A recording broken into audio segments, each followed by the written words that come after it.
Good morning, Michael. Good morning, Jenny White. Good How morning, are everybody you? out there at Rope. Yeah, we got a lot of people on already. I guess Ready to people go. are interested in Dr. Cox.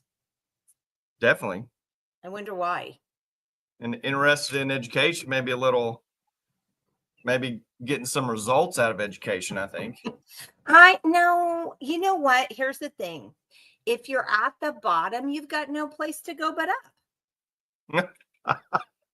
It goes, and I was thinking about this the other day. I told you when I met with Marcus Jones, who's school board member at my school, and we physically met at a coffee shop, and my daughter, she graduated this year from Edmond North. So one of the touting points that he was telling me was how high, that the ACT scores were at Edmond Public Schools, which was like 23.5 or something. Just that I just cannot believe it, because, and I say that because he kept referring to that as whatever. And I said, well, what's the source of that? Because my daughter took one ACT when she was a junior, and she didn't even score that great. And she's a good student. I mean, she's a straight A student.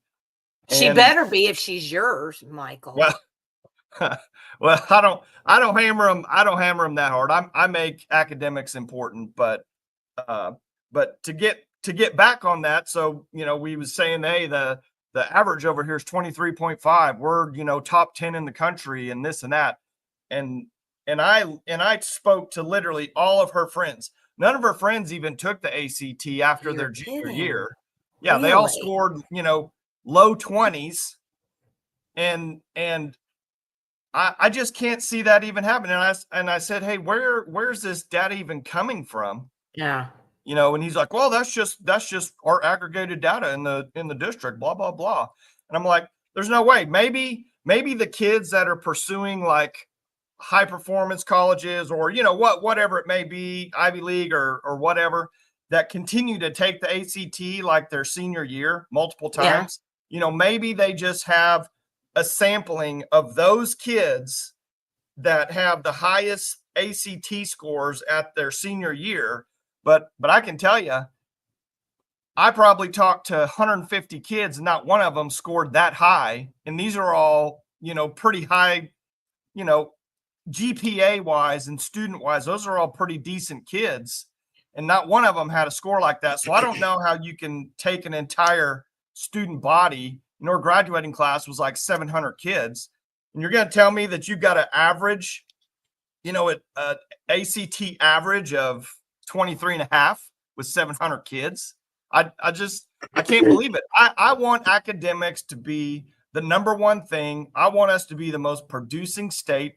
People will flock here from all over the world if you've got a state that is a high producing academic, focused state. So I hate all the rhetoric of all these politicians. I want somebody that's going to be the real deal.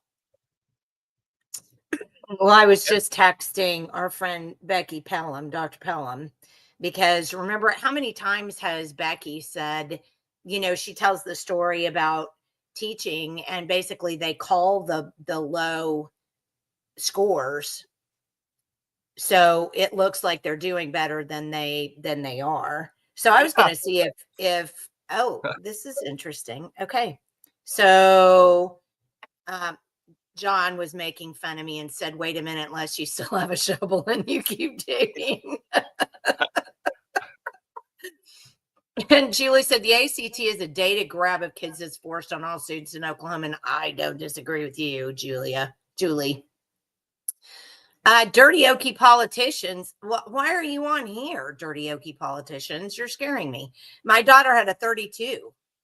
Dang. Your daughter had a 32? Yeah, that's pretty good. Okay, well, you'll come back on and tell us how to get our kids to get a 32 on the ACT. Pretty dang good. That's pretty dang good.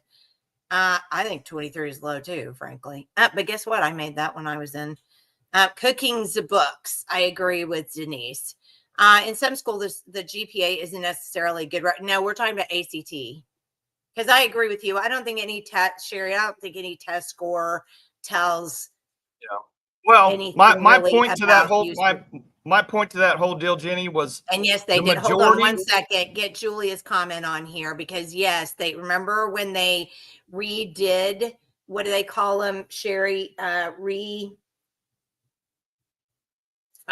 Maybe John will know. They refocus them. I don't know what they call it to do that for ACT. And John said there are tons of study guides. Well, it's true, but okay. So what were you to say, Michael? I'm sorry. My point was to say you had an average at that level when almost all the people that I talked to, which are very good students, that only took it when they were in their junior year, they never even took it again. They all got accepted in college in one way or another. Half of those girls that I talked to literally made a 20 or 19 or 18 or 17, their junior year, which, that can be expected. They're not, they haven't studied for it or whatever, but I'm just saying, I don't think that that's a correct portrayal to say that school averages, 23 and a half because the whole point of the deal that I was making is before I went into that meeting, I looked at the scorecard for Edmond North, my daughter's school, the year before. Do you know what the reading proficiency level was at Edmond North in 2024? No, I don't know that I want to know. It was like 30, 20 or 30, 25 or 30% proficient. So my point of the whole conversation with them was, you're going to tell me that you've got an average ACT score of 23 and a half, but the school is literally only like 30% proficient in reading. Yeah. I mean, that doesn't compute. It doesn't compute. Yeah, I totally agree with you. And Sherry said, I know, but if you're comparing ACT to GPA. Okay, well, let's not go too long since we've got an education expert. Yeah, let's get the expert in the wings, and we're just like spitballing everything here. So let's bring on, let's bring on Dr. Cox. Good morning, Dr. Cox. How are you this morning? Good morning, Jenny. Doing great. Just excited to be here. You're just always Mr. Happy. You're just one of the happiest people I know. We're supposed to be. Yeah, but that doesn't mean it works out. I know, but we have to bring hope to the discussion that you just had, and we have to have this attitude that we can make it happen. So let me ask you before we get off the subject, because we're going to ask you numerous other things. But yes, let me ask you, what was that they did something to the ACT, and I don't remember what it was, and it was about like Julia said, about 10 years ago. They did something to it's like a recalibration. Do you know what I'm talking about? They did, and plus you can take components now. And used to you had to take the whole thing, and that was your score. And now you can stack scores, and then you can have a super. I think it's a super ACT, but a super ACT, or that's not the. It's a I don't know, a conglomeration of all your different scores that you've taken, the best score of each component, and then you can average those out. But it would be very difficult to have a 23 across the board if you have 700 students. It'd be extremely difficult because probably half of them at least don't care about taking it, because it is, I think someone mentioned, it's forced on them, and there's no reason for them to take it. especially if only 23% are going to go to college and finish. So That's what Julie said. Julie said, we moved to OK when my son was at the end of his junior year. He couldn't graduate unless he took the ACT, even though he was already accepted to several colleges. right. I tried to opt him out of it, but Joy would not allow parents to opt out. That's shocking, isn't it, Dr. Call? It is shocking. And really, what good did it do? I mean, what good is that test for all of our students across the state? If they want to go to college and we give it to them to go to college and show, but even the universities now aren't really taking much stock in the ACT. So, No, because we're spending a lot of money. Yeah. Oh, yes. Okay, so let's go back to the very beginning. So you and I have known each other, and you and me and Julia have known each other Yes. a long time because Yes. we met during, what was it, 16? I No, think God, we was way 14. before that. 13, 14, right in that Yeah, I time. think so too. Yeah. That was a Because while. you were with us against the Common Core, and were you superintendent at Peggs then too? I was. Okay. I'm in my 32nd year as superintendent there, and which is, in a blink of the eye. This is my 40th year in public school. Dang. So, yeah. So that's back when you knew I was a Republican, and I didn't know that I was a Republican. That's I true. just Oh my I just gosh. had those beliefs, and y'all are going, "What are you doing?" So That's so funny because I remember Julie said she remembers 2014. So I remember when we met you, Julie and I met you together, and we were talking to you, and you ran as a so this will be the 4th time you've run for state superintendent. it is just like Abraham Lincoln. Abraham Lincoln. Well, Yeah. don't forget we had a podcast about Abraham Lincoln, so we might have to Yes. leave Abe out. Yeah, we might. So, Yes. and you and Julia and I were talking, and we'd had several long conversations, and it was Julia said, "You're not a Democrat. Yeah. Why are you a Democrat?" And my parents in Adair County were Republicans back in the 70s, and you could count those on your hands, on your fingers. And they were businessmen. My dad was a Church of Christ preacher, so I grew up in a very conservative household. But we moved over to Mays County, and I went at 18. I registered Republican, and I just thought it was cool. I didn't really know what that meant at that time. I just thought that's cool. But I went to vote, and there was nobody to vote for, and the election was over in the primary. And same thing, moved over to Mays County, and then Cherokee County, which is one of the last holdouts, and finally tipped the scale to red. And so I really wasn't in politics. And even when I jumped in the first time, I didn't know anything about politics. Yeah. I just knew something had to be done. Yeah. To help our kids, and that's it. But you all saw in me what I didn't see. Well, but it's interesting too, because one of the things that I think, and I'm not going to speak for Julie because she's on here and she can speak for herself, but we talked numerous times about how frustrated we are over the politicization. That's a horrible word. Making education political. Yes. Well, I mean, it doesn't help anybody because you're still they take money away from us for education. It doesn't matter whether we're a Democrat or a Republican. Right. No teacher, and we've both been teachers, no teacher that we know of stands in a classroom and says, well, I'm only going to teach the Republicans, or I'm only going to, It's not about politics. Yeah, absolutely. It should be about learning and getting children prepared for the future. And really, that's it. Bottom line. No indoctrination involved, just teach the subject. So let me throw a question in because we've already got a question. I mean, dirty Okie politicians is, man, well, I don't know. Dr. Cox, what do you think we need to do to improve public schools? And that's just a good question overall, trying to get us jump started into this conversation. Absolutely. And, we've talked about us being 49th, and we don't really know where we're at because we look at the NAEP statistics and we only test less than 2% of our kids across the state in it. So we're judging 700,000 based on 2%. So I've been advocating for this for a while. We do nonsensical tests at the end of the year. I mean, we don't look at the results for 3 months afterwards. I want to change everything where it's a growth model.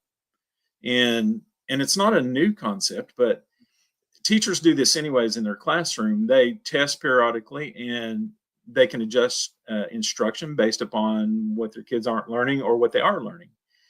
And so if we can gauge that growth throughout the year and teach all the way to the end of school and take that final growth test there to see where we can start back in August with them, I think that's powerful because, and I don't like to say this out loud, but my school, we test prep for 2 months to get ready for that test so that we can score a good letter grade. And if you don't test prep, you're not going to do that. And so I want to quit test prepping and do new instruction all the way to the end. And I'll gain back 2 months of new instruction. And you do that over years, that's just significant on increasing learning for our kids. I want to get us back to the top 25 as far as states go in the nation. And I see that my kids are pretty representative of statewide kids on intellectual ability. And we're right at 30% on our special needs count. And so I have a pure understanding of where we're at and what we can do to improve. And really, I don't think we look at more time. We look at the quality of time that we have and what we do with our kids. At my school, we go an hour and 10 minutes longer every day, just so I can keep them there just a little bit longer to teach. And we don't do an after school program because we're out here in the country, but I feel like if I can keep them all there, then that makes a difference. So there's a lot of debate right now about time of school, adding days and things like that, but quality of time is so much more important than just adding a day. Well, and talking to a homeschooling mother, yes, that's all we believe, because there's no way my kids did homeschool. They didn't do public school at home. And so my kids sat down, got their work done in the first 3 hours of the day and had the rest of the day to do whatever they wanted to do. So absolutely, I'm in 1000% agreement with you. And you and I have talked about this before too, about it's so much cheaper to make the math test, right? Just make one math test. yes, Give it at the beginning of the year. You give that same math test at the end of the year, and you can tell what the kids learned. absolutely. That's how you tell if the kids learned anything. Well, Johnny got a 60 on the first test, but then he got a 95 on the second test. Yeah. That's the way you do. Or Johnny got a 90 on the first test, and we just tested him out and moved him to the next math class, right? Yeah. I mean, what we're doing isn't working. Yeah, and you can have a test A and a test B, so they're not exactly the same, but the objectives would be the same to see where that growth is. And I really like taking at least 3 tests during the year, but we do it anyways. So it's not cost prohibitive. And we already spend between 25 and 30 million on these tests at the end of the year. So why not? We don't need to. No, but Jenny, I'd like to say, because I know you homeschool or you have homeschooled. And they're all grown now. They don't need me anymore. Well, that's the ultimate education a child can get, because you have a teacher that is 100% invested in that child right there in front of them.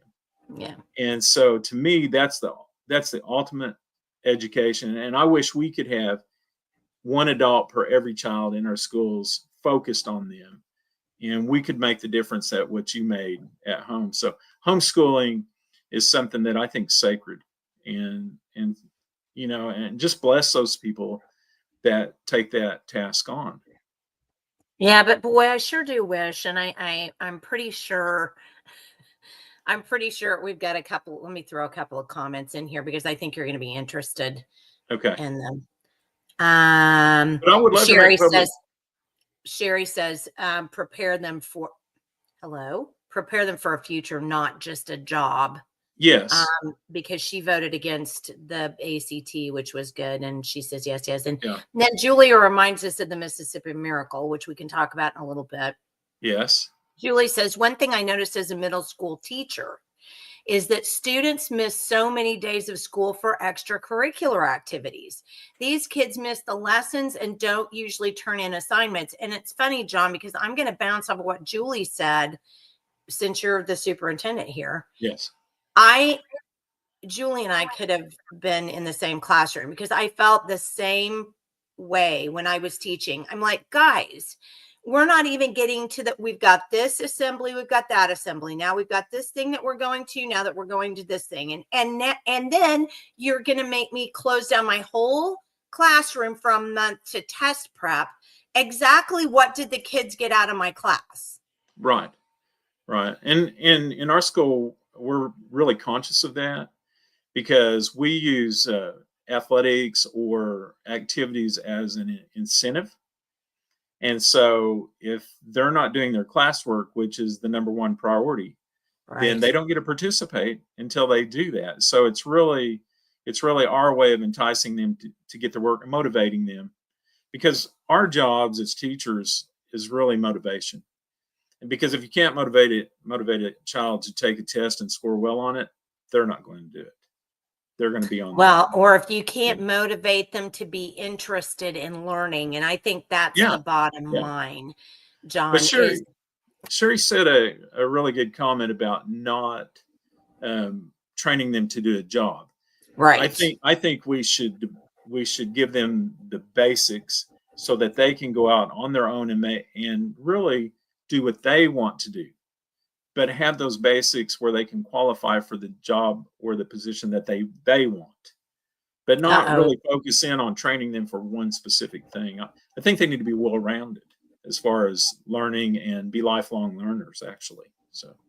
Well, and Dirty Yoki Politician says, yes, homeschoolers work faster. My kids got up at 10 a.m., fully rested, ate lunch at noon, and were finished by 2. And that's correct. And so they still need me. Well, you tell them that. And then John's making fun of me because I use little Johnny jokes. It doesn't matter. They will do the work before, but not after. They're still missing the lessons, and it's excessive. Yeah. So, I mean, and I do think there's something about that we just have to hone in on, because you know as well as I do, practice. And I don't know why we can't say this anymore, because it's stupid. And I'm going to say it 20 times. Practice makes perfect. Practice makes perfect. Practice makes. It does. How do you get any better at math if you don't practice math? Yeah. Perfect practice makes yes. No, that's an excellent point. Yeah.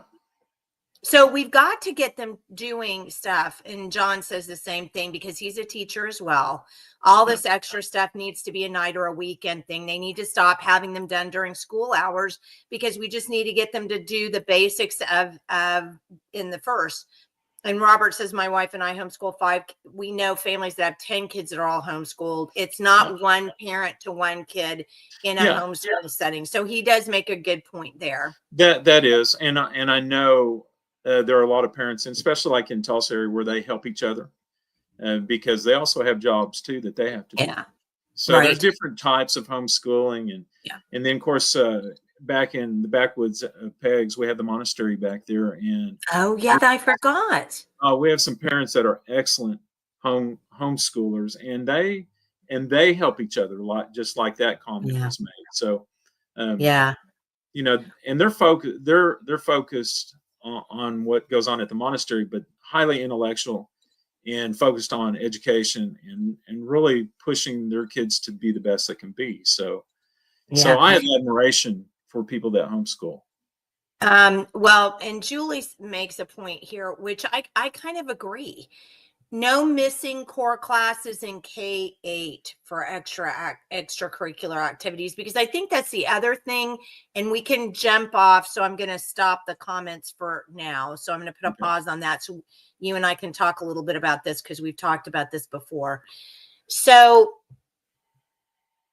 K-8 to me is a totally different animal than high school, It is. because we have in those earlier grades, we're trying to get them to learn the information that then in high school they use that information to do all kinds of other things. But until that point, we're trying to stuff, all this stuff into their head. Right. And part of the reason why, Julia and I and so many, the Moms for Liberty and so many were against the dirty library books, right? The yucky books in libraries, is because of the developmental issues there. So I'm just going to let you riff off on that. Okay, well, and I think it brought great awareness, and I think what Ryan did is brought great awareness to what's in our library and what you all did too. The Moms for Liberty, actually, I watched them throughout the Tulsa area, but it made even my school and for me to look and see exactly what we have in that library to make sure that no kids have access to something that's inappropriate. And so we actually went through everything and made sure that I think, and we talked about this before, but those tests that the Oklahoma Department of Health yeah, we need to talk about that too. Oh my goodness! Yes. And then goodness. the State Department with Joy, they both backed doing that. And I felt like that a fifth grader, that if you put a question in front of them about drugs, alcohol, home life, things are not even, their mind's not even prepared to talk about. When you put stuff in front of them, it starts making them think about those things. And I didn't want to taint the minds of our kids by letting them do that survey. Even eighth graders were asked, do you smoke marijuana? Do you do those types of things? And, I refused to do that. And basically what it come down to is I just told them, well, if you'll let me send a survey to the parents first, and if they want their child to do that, then I'll let them take the survey. And so I never heard from them again. And now this is the state health department, correct? Oh, it's the survey that they were requiring us to. It's the CDC. Yes. Through the Oklahoma Department of Health, partnership with the Oklahoma State Department of Ed.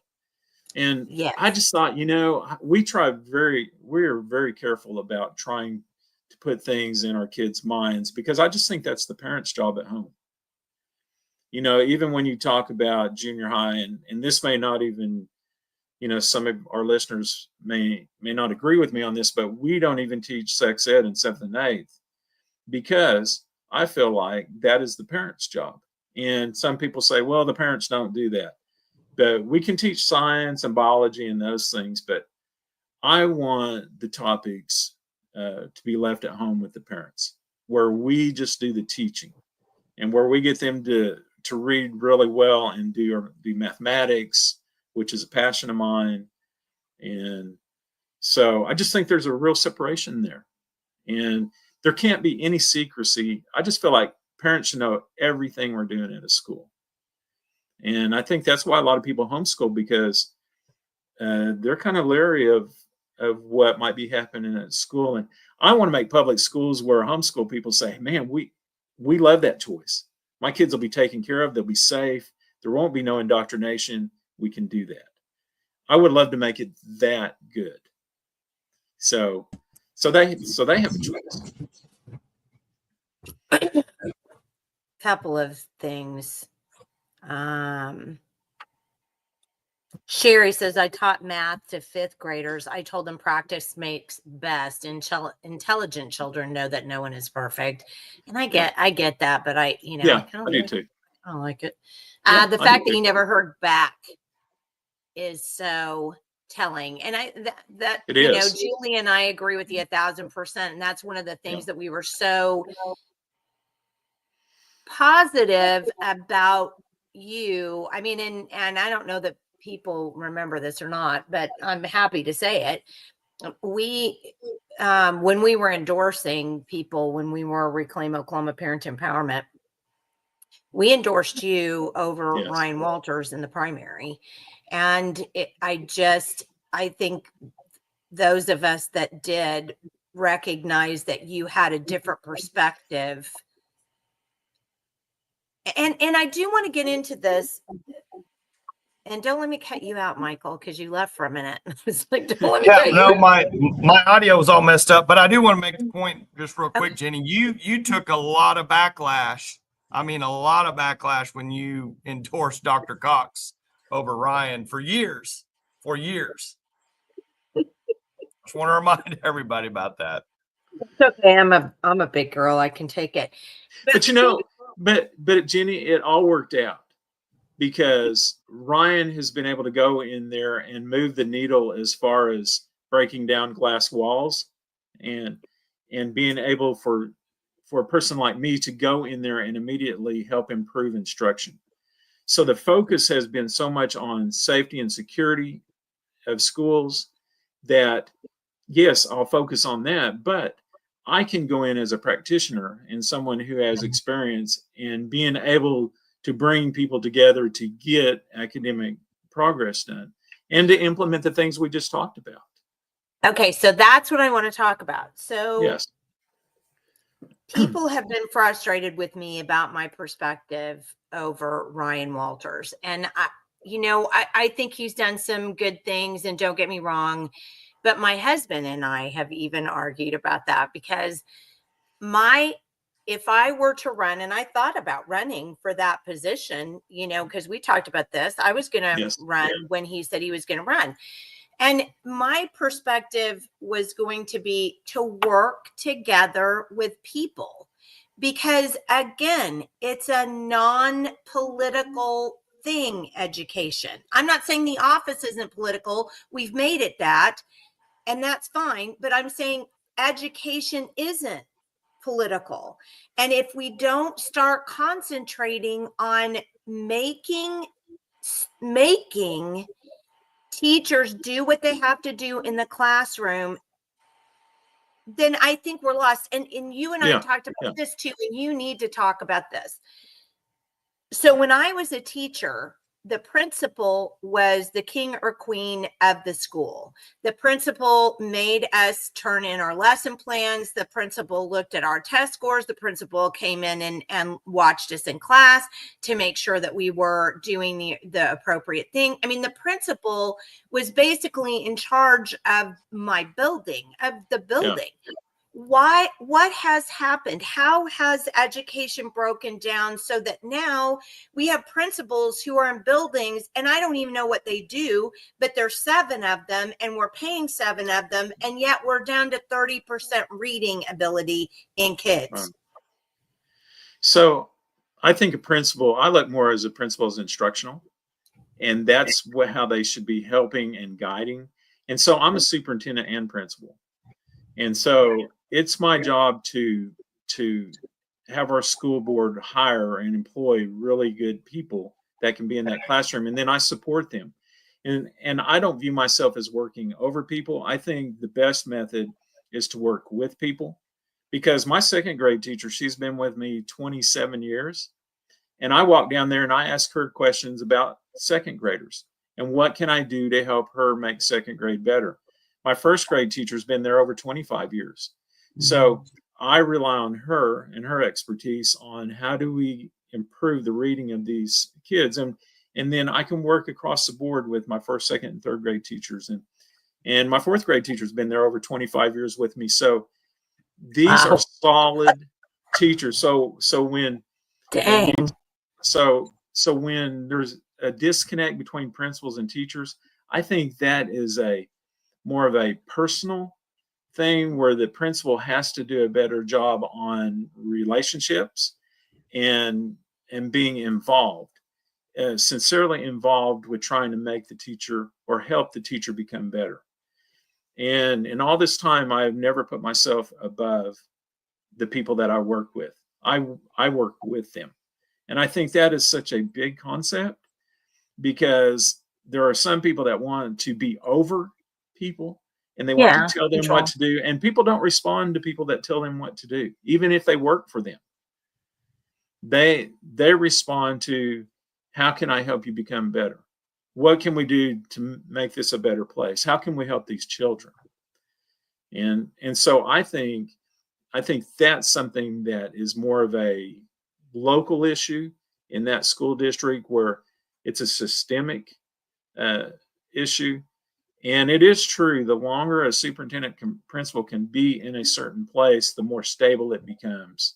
Yeah. And you have that trust, and trust is so important to what we do. And I think that's why my school excels. We're 77% free and reduced students, so low income, hardworking people, but they trust us with their children. And so I just, when you talk about principal-teacher relationships, we just have to do a better job on teaching principals how to work with people. And when you hire them, you need to hire people that can actually work with teachers and teachers' assistants and paras and all those different people in the system. Yeah, but let me ask you this, since you brought it up.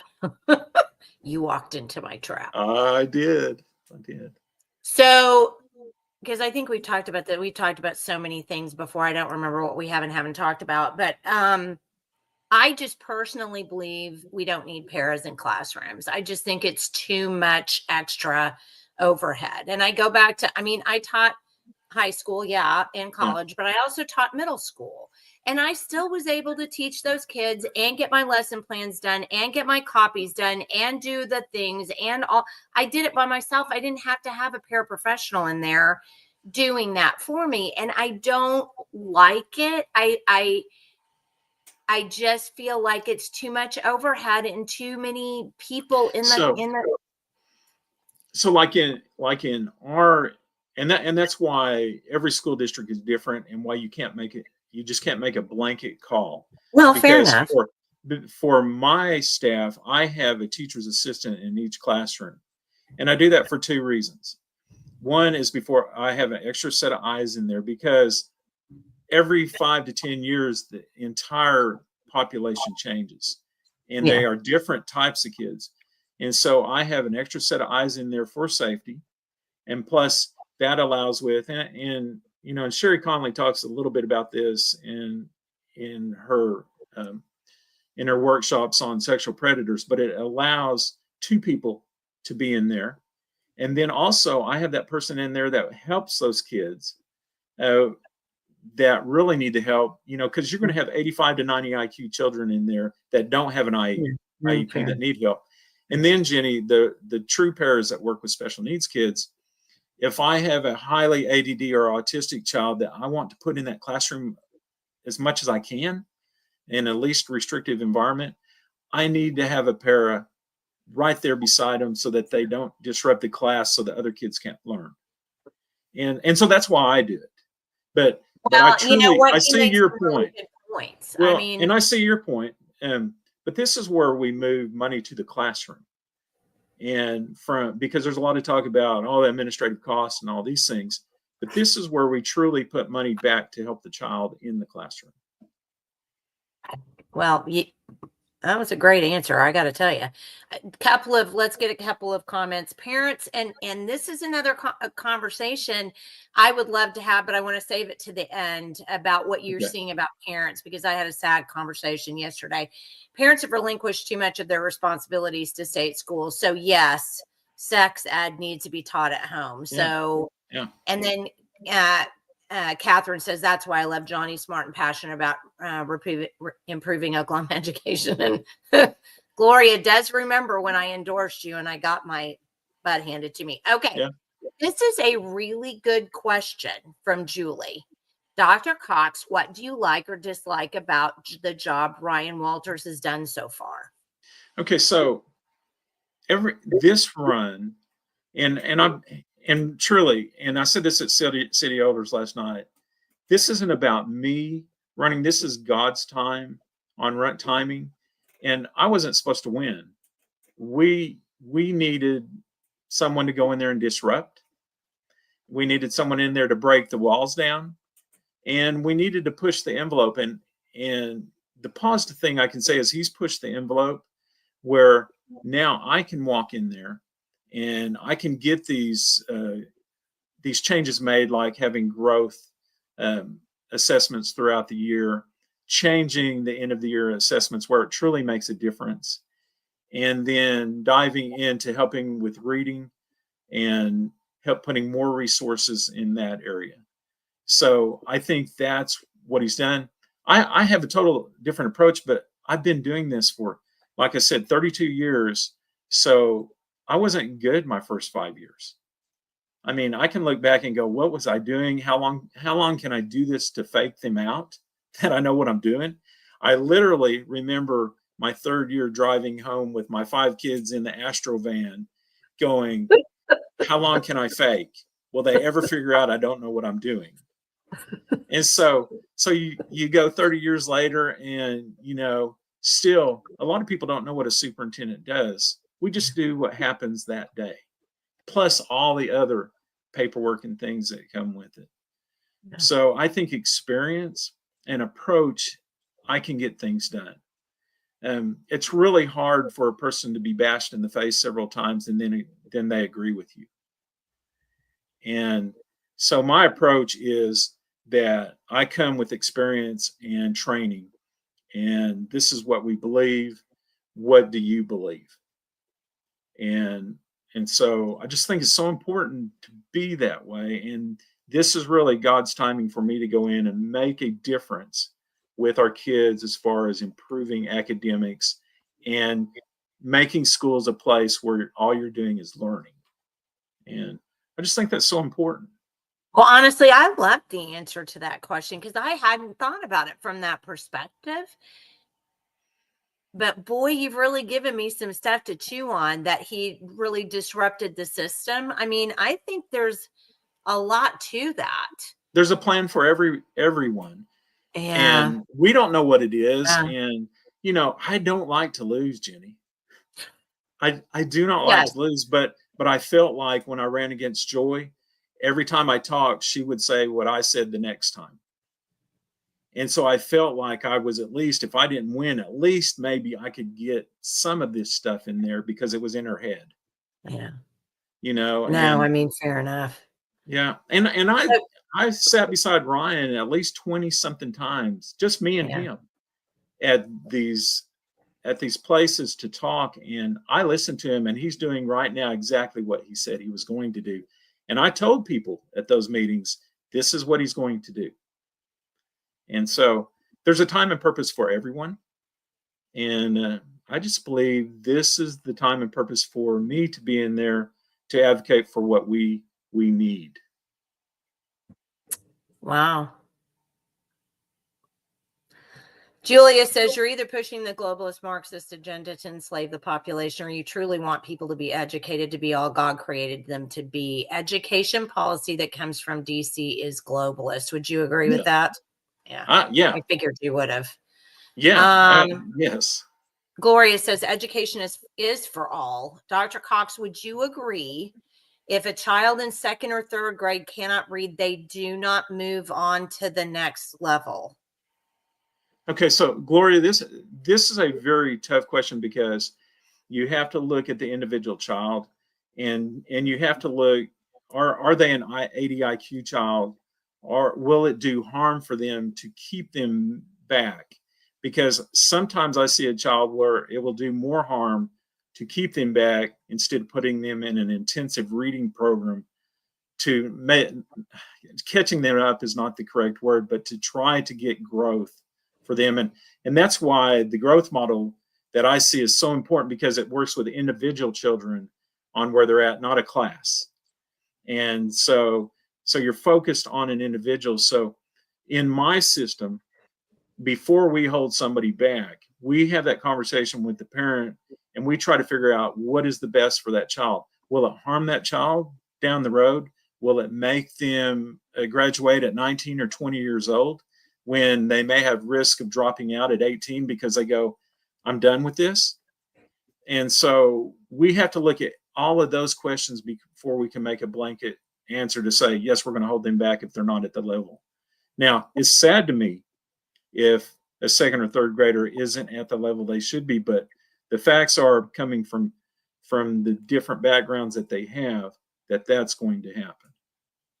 Well, so here's the thing that I don't understand. So when my kids started out in public school, you know that, and and my son and daughter were in kindergarten together, and now my daughter is adopted. One of my older daughters is adopted, and so she was just a little over a year older than Coleman, but we put them in together, and he was able to read and was, doing that fine, but he just wasn't mature. I mean, there were just things about it. So we all agreed that we would hold him back. So Betty went on, Coleman stayed behind.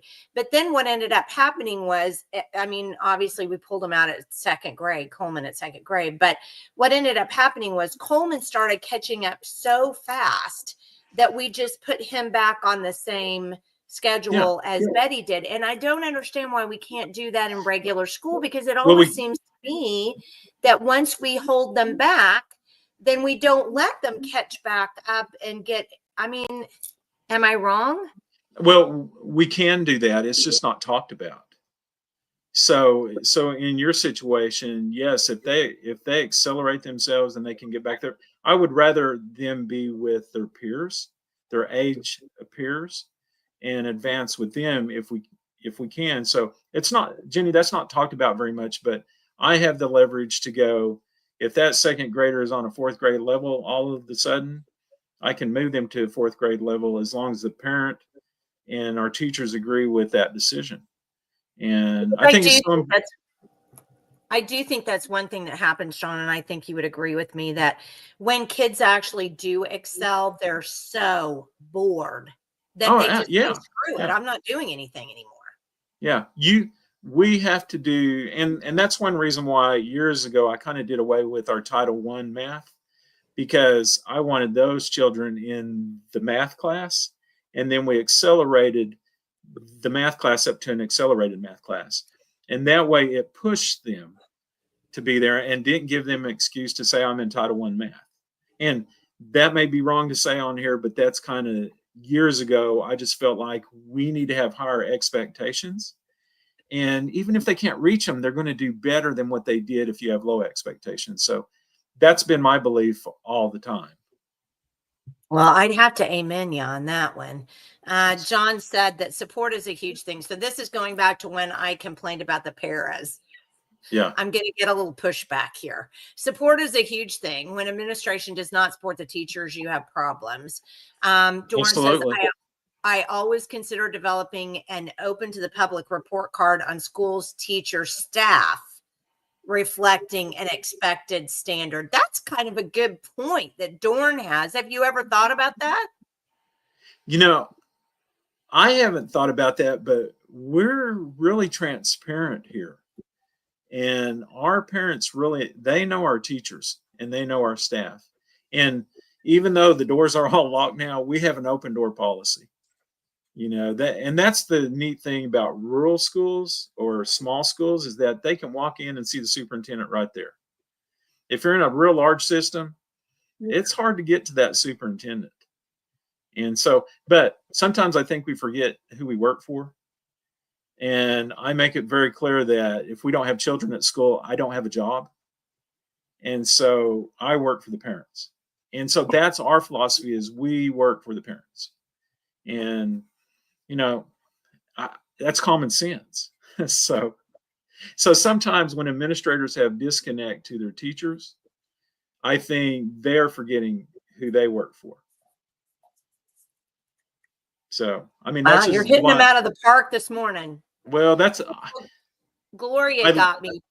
Gloria said, Jenny, with all due respect, they've integrated special needs, like you said, children into the common classroom. There's no way you can have a disruptive child and still teach the class properly. So, but then John comes back and says, you have a para that sits and reads a book all day. They're good and bad at both. And then Catherine has a question for you. Dr. Cox, what's your position on requesting the data for taxpayers on the financing of educating undocumented children in Oh public man, education. that she threw It gets 100. Catherine She is. threw 100-mile-an-hour fastball at me. So, well, okay. So I just look at children as children, and I say that because I'm in the business to love kids, and when they bring them to our doorsteps, we're not allowed to ask them anything about status. Until that changes, nothing can be done. And when I see my little first grader who just loves life, loves being there, and knows that this is probably the happiest place he's going to be, you know. But I think Ryan does have a point about the money being spent Yeah, on because that was her educating, specific because question. Jenny, it is very difficult. Say someone comes in from another country and they're speaking only a foreign language, and you're trying to teach them, and all you have is English speaking teachers at school. I feel inept when that happens. And so it costs more money to take care of that. So there has to be a solution. And I know he was spitting at the wind when he filed the lawsuit against, I think, the U.S. Department of Ed for the 400 something million it's costing us to. Right. And so I don't know where he got his numbers on undocumented citizens, but as far as a child goes, I'm going to do everything I can to help a child. And that may not even be the answer anybody wants, but it's like, even if the child's not in public school, which that's the job I'm looking for, I still want to help our parents who homeschool. I still want to help our parents who take their kids to private school. If we can do things to help a child, that's where I'm at. And in no way did I answer her question. Yeah. So I think the bottom line for Catherine, like it is for a lot of us, is that doesn't mean you kick the kid out. You just take the data and then you submit it to the state so that the state knows how many are there. We're not talking about kicking kids out of the classroom. I mean, you don't have a problem with taking the data and turning it into the state, do you? Well, I'm not a data miner. I mean, there's been a lot of talk about putting our data on a state database, and it's even like our teachers. Yes, we need to evaluate them. Yes, we need to do that. But our local school board hires those teachers, and that's where it should end. But now we're putting them on a database so somebody upstairs can look at it and go, "Oh, there's those teachers," when they don't even hire them. Yeah. So I feel like that's data mining. But if you can have it where it's generic, where there's no names attached, and where you can have numbers so that we can actually see what are we spending on children who are not U.S. citizens, and then do we make a budget or do we not make a budget, or how do we help schools that are in that situation? Because, Jenny, it is very tough to take care of a child that speaks only another language when they come to your front door. I mean, it makes, and like I said earlier, it makes me feel inept as a person, as an administrator, on how can I help this child? And you're looking at a child, you're looking at a 7 or 8 year old child when you're doing that. Yeah. Well, and Katie from Visit was talking about the fact that she was at and I think Roberta too, we're talking about the fact that they were at a state school board meeting, and the super from Oklahoma City was basically going, I don't know how you expect me to do this because I have 27 different languages being spoken. And that's what sparked this whole thing, I think, was her talking at the state school board and saying, but I have 27 different languages. You explain to me how I'm supposed to do this job now. And so I think that was the whole thing. And then Stick got involved, and I want to be done with that because we've got other questions. Yeah, it's a problem. It's a problem. Dr. Cox, supplies seem to be an issue. The teachers are buying things out of their paychecks for the classroom. The school nurses are buying hygiene products and Band-Aids with their paychecks. Yeah. What would you do to change this? Okay, so in my school, I tell my teachers, don't go buy things. Let us get it for you. They still do. they still feel like I got to go get it. And then I try to get them to turn in receipts so I can reimburse them. But teachers just have that heart where they go do it regardless. And so in my school, I try to make sure I'm basically a yes person when they ask for a supply. I really don't question it. You know, if there's certain, well, and two, we buy all school supplies at the beginning of the year for our kids. We put a little packet on each desk with a Peggs Panther on there, and that way our parents don't have to go stand in Walmart to purchase supplies, and we can give them what they need, not all the extra. And then parents can go to Walmart and get the other stuff, but we try to do that. But then I would say teachers, no matter if you tell them not to spend, they're going to spend $400 or $500 anyways. The ones that are in the situation he's talking about, they probably spend $1,000, $2,000 every year and not even notice it on different things for little Johnny, for little Jenny. So, you know, I was going to say John doesn't like that. So Julia says parents should feed and transport their children as well. That has nothing to do with education. It costs a lot of money to redistribute wealth. And I tend to agree. I don't know what your thoughts are about that, John, but I tend to agree. And we might even, there are a couple other good questions. So I'm going to star this and we'll jump down to it in a little bit. But let me get to this question. Okay. So Dana asks, what plans do you have to remove Agenda 2030, the worldwide view initiatives, out of our education system and schools? Okay. Well, I feel a little bit, and I'm using the word inept a little bit too much, but I don't feel good about that question because I really don't know about the 2030 agenda. I just know that I want to focus on Oklahoma. And it's almost like in my mind last night, I was thinking, how can I put a fence around Oklahoma and we build Oklahoma education, right? And with Oklahoma instructors and develop our own curriculum, test on it, and we can still see nationally what they're doing nationally, but we can build it here with our people and focus in on what we got instead of looking at the global initiative. And so I guess I'll need to study up on that a little bit more because that's the first time I've heard the 2030. And so, which probably I should have heard it, but. Well, I have to tell you, I've not been really involved in that either. So there you go. But I'll look that up and see. And that way I can see it. Evidently, it sounds like it's not very good. So no, I mean, it's just a globalization of education. I mean, part of the reason you and I fought Common Core is we didn't want nationalized standards because, I mean, like you said, Oklahoma is one of 50 states. We're not all states together, and we forget about federalism all the time. And it's very important. We're individual states. We should have the ability to educate our kids the way, we want to. And I kind of tend to agree with you, not again, being as up on it as Dana is, obviously, that we need to focus on Oklahoma.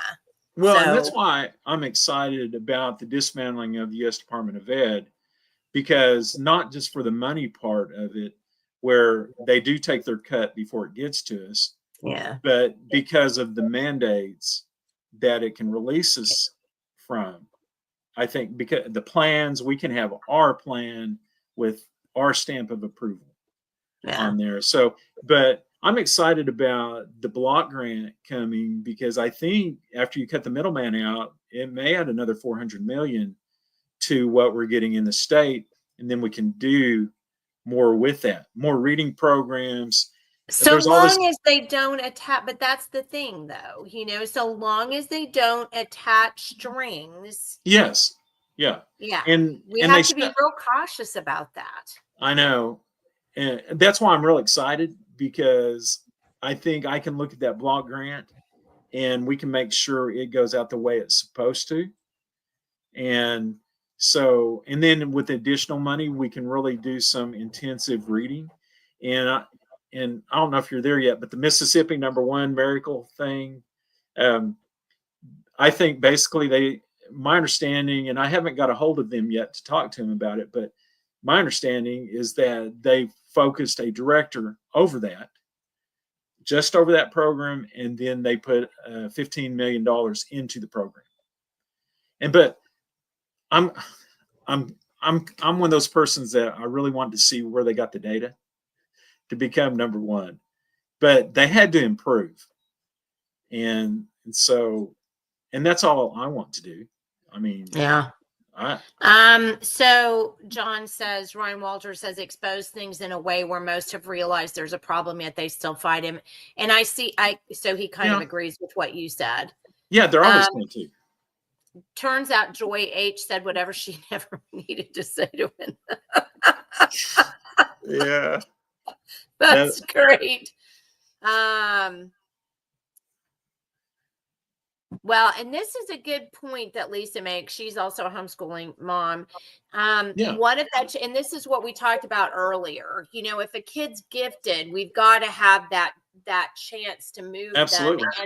And one of the things too, about homeschooling that I'm pretty sure all of the homeschoolers on here would agree, we don't stick our kids in age groups. We stick our kids in ability groups. So it's, like I said, our oldest son, moved to a different, and then my youngest son, who was always sitting in with the high schoolers on, everything. So like the one room classroom. So I do want to get away from the segregating ages thing and start grouping more like Lisa is talking about here, kind of as a roundabout way, grouping all the people by ability, not by age.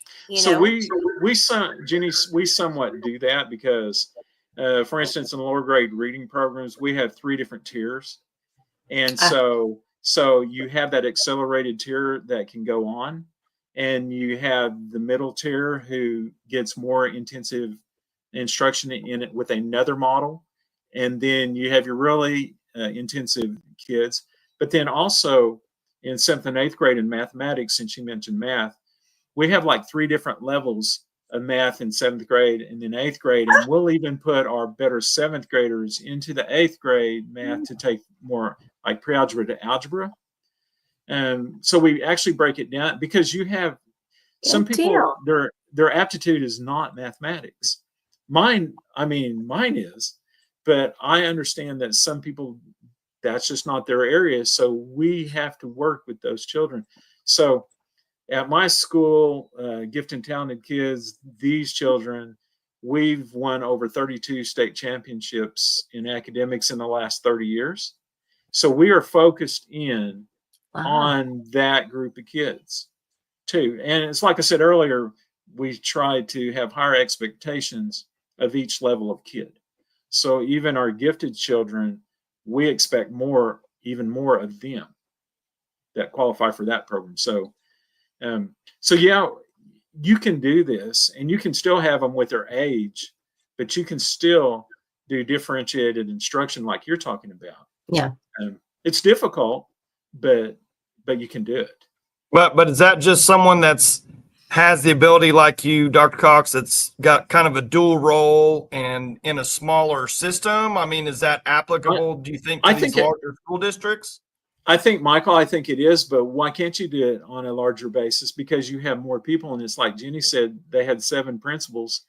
Why not break the 7 principals down to where they're working with small pods of groups to be able to do that? And you have more kids in different levels at an age, and then move those into those levels. And I know they say, well, you want your lowest group with your highest group because it pulls your lowest up. You can still do that. You can still, but sometimes it ends up dragging depending on how it works, it ends up dragging them back down in the lower it levels. can. So it sure can. And that's something we're really conscious about. Idea of going up, getting them, yeah. expecting more. And that's a concept of the growth model. Yeah. Because it's an individual growth. Yeah. And you're looking at that child all throughout the year to see where they're at, and you keep moving them up from where they're at. You don't just say, wait right here till the other child catches up.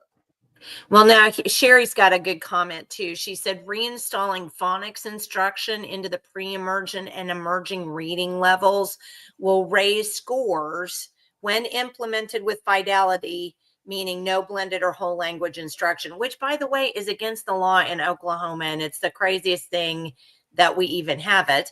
And fewer students will be failing when ready to move on to learn. And I agree with Sherry on that. Yeah.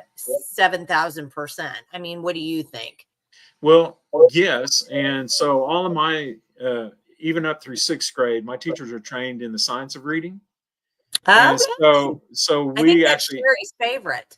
well, and we have that fully implemented. We've been doing it for 3 years now. It's made a definite impact.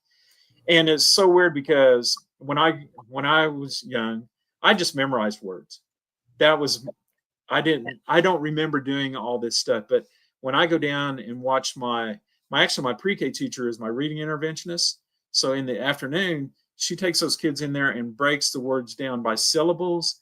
And it's almost like, it's almost looking at a chemistry formula, what she puts on the board. But we have these little 8, 9-year-olds knowing exactly why a sound is where it is in that word, how come it's there. And so yeah, I totally agree with this, because I think we're going to see a great impact throughout the years as we bring this through. So every year we take them all for the training. And then I've actually got one teacher this summer that's going over to Arkansas to go through her training to get hers certification in reading specialist. So I'll have 2 of them at my school, and that can actually help the other teachers with what they're doing. So yeah, absolutely. I think what she mentioned is really what we need to be doing. I mean, baseline on everything, Yeah. It will affect their entire life. I agree 100%. Dr. Cox understands for a child with a personal problem, fights and struggles enough when they can't comprehend things as the other kids do, then to hold them back just makes that child feel even worse. The child will usually catch up on their own time. I know I was one of those kids and still struggle with reading and writing. So he's just giving you some props there. Yeah. Jerry says, yes, emerged in instruction and practice. And then Dorn says, with all due respect, your open door policy does not allow to have people evaluate a past history of a teacher's record or report card when deciding to locate their kids. We grade and test our students, but fail to expose the teachers and staff to the same standards. I think what he's talking about, and I don't want to speak for you, Dorn, you come back if I'm wrong, that as well as I have, because you've been to the trainings with Sherry and the research that Katie's done with Visit. We have a lot of problem apparently today with teachers not being appropriate. Thank you. I wasn't sure where to go with that. Yes. Well, and I talked about that last night a little bit, Sherry, as one of the things as far as safety. Being able to recognize groomers and also the indoctrination area, but groomers specifically. And Sherry and I have talked a little bit about this because right now there's over 160 cases in the state. And we say that's out of 700,000 students, but 1 is too many. Mm-hmm. And so I'm trying to get a little bit more detail on that, but I think, and I sit on I don't know if you know this, but I sit on an insurance board. Yeah, I do remember that. Actually, yeah, and so we insure 539 school districts, and I'm the treasurer of that board. And one thing that we have implemented that I think is really great is that for schools to be covered by our insurance without $100,000 deductible, that they have to go through this training on recognizing sexual abuse and and so but what happens when you do something like that, the curve goes up because people are noticing it more, and so but once we believe there's more focus on it, then maybe the trend will start going down. But that's why I love what Sherry's doing, because she's getting out the word and actually teaching people how to see, how to notice what's going on, because a lot of times it's right under your nose and you don't know it's happening. And so I think this is very valuable to what we do and to protect kids. Okay, you're going to get a little pushback here. Okay. Catherine says the taxpayer's exhausted. Why should those of us without children but we own homes be forced to pay for those who aren't here legally? And I'm going to go to the next one, which says my tax monies are paying for someone who's never paid a dime. The welfare needs to end somewhere. So there you go. Your turn. Okay. So, wow. That's another 100 mile an hour. So I think these are legislative fixes. And I understand the idea of you don't have kids here, because I'm a grandparent now, but I don't have kids here in Peggs, but I pay property taxes for this school. And so I understand that, but I think it's for the greater good so that we don't have an illiterate society. And maybe that's you got to watch the greater good though thing. I know, but not okay. So not, I guess that's too common of a term. Well, it's not just that. Let me explain to you the reason why, because Julie will pop back in and say the same thing. So the greater good concept relieves each individual of their own responsibility. That's why all of us hate the greater good thing, because as Robert pointed out, and he pointed it out down here again, and because part of the thing that I do is I have to look at these comments too.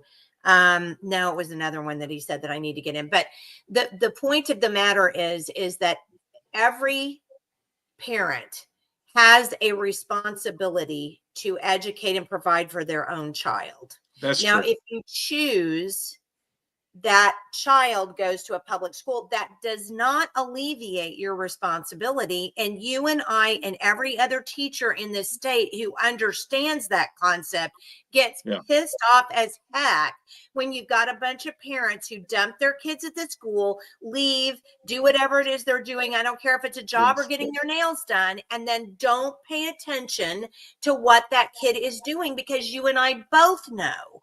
And research shows it. And Sherry can chime in here and agree. Without a parent in the home facilitating education outside of the public school, that child is doomed to not do as well as any other child. Absolutely. Okay, so from now on, Jeannie, I'll take the greater good. One other caveat. Yeah, one other caveat to that greater good comment, like going back to Dana with the Agenda 2030. I mean, that's the greater good concept is all kind of the Agenda 2030, where you have, inclusive education that's free for all. And, you have to provide community all the services schools from one point, that's kind of that whole 2030, completely, free, equitable, inclusive, all together, no matter what, free education. Yeah. So, okay. So from now on, the greater good will be out of my vocabulary.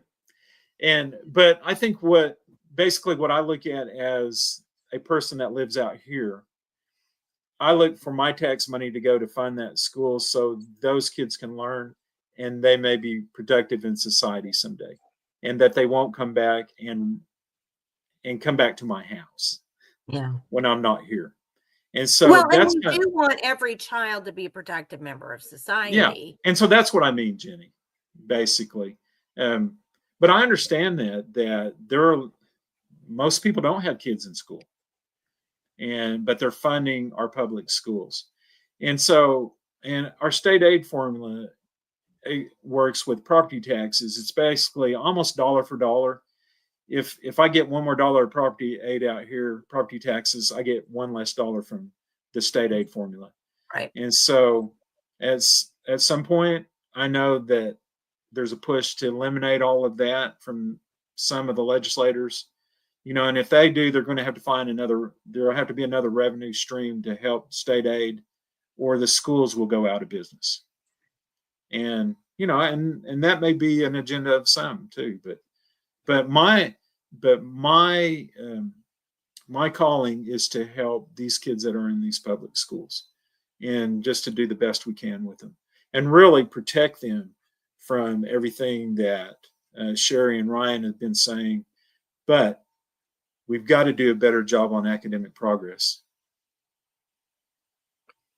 Sherry. Well, and that's go ahead, Jenny. Oh, I was just going to mention Sherry is now on Rumble. I guess she's going back and forth today. And says Sherry says John and I are aligned on so much. Go ahead. Well, I was just going to say that my biggest issue, John, this is why I ran for school board and everything else. Yeah. You have, I mean, I think we can all agree this is the most advanced time of society probably ever on this planet. Yeah. But our kids are literally going down. They're like devolving as far as academics go. I mean, I think we can probably all agree that, like, when I was in high school in the 90s, I probably was getting a better education, you know, I would say, than what my kids are getting now. And the performance, you know, just what I see from myself and my kids, the performance just seems to be going down. I know that, you know, we have cell phones and internet and all this other stuff, but I just wish the schools would just go 100%, you know, really concentrate on just academics, and all the political stuff and everything else just needs to go away. I don't know how we do that, but I think you do that through leadership, and the politics will never go away in it, but I think you not necessarily calm things down, but you can put the focus to where it needs to be. And Michael, you make a great point. I think our great teachers, like in mathematics, are the ones who make you show your work instead of now asking an iPhone, what is the answer to this problem? Because there is the dumbing down. We should still be able to have the basics of figuring Or you out. just for that. Yeah. If you leave your iPhone at home, you can still figure out what the answer is. Yeah. Well, and just a small little caveat on that, John. It's like, you know, I don't know if you guys have Chromebooks in your school or what your actual curriculum is, but like I'll literally watch my kids on a Chromebook answer a question wrong, and it allows them to keep answering until they get it right. You know, there is no like, hey, let me actually think about why I got this wrong, or, you know, have a consequence of turning in a piece of paper, you know, doing a bunch of work on a piece of paper, turning it in, your teacher, you know, putting a big check mark on there, or like, no way, or, you know, where'd you get this? You know, and, you know, try this again. There is none of that. It's just literally click A. Oh, that's not right. Click B. Oh, that's not right. Click C. Okay, great. Exactly. Next question. I mean, that to me, that's a major, you know, hurdle that we're going to have to overcome, because everybody wants all this technology in the classrooms. And I think it's massively detrimental from what I see with my own kids. Not only that, but don't forget, in case you haven't seen the newest research, and I'll send it to you in the event that you have it, but there was I actually wrote a blog about it because I was so, I don't know, freaked out about it, because I've always said that technology is bad for education. However, well, until high school, you know, I'm talking, every time I talk like that, it's talking about like 8 and under, because high school is a different thing. You need to start doing different things with them. But so I'm talking about younger kids. But this research that they just did was the most interesting research. So it was a global research study.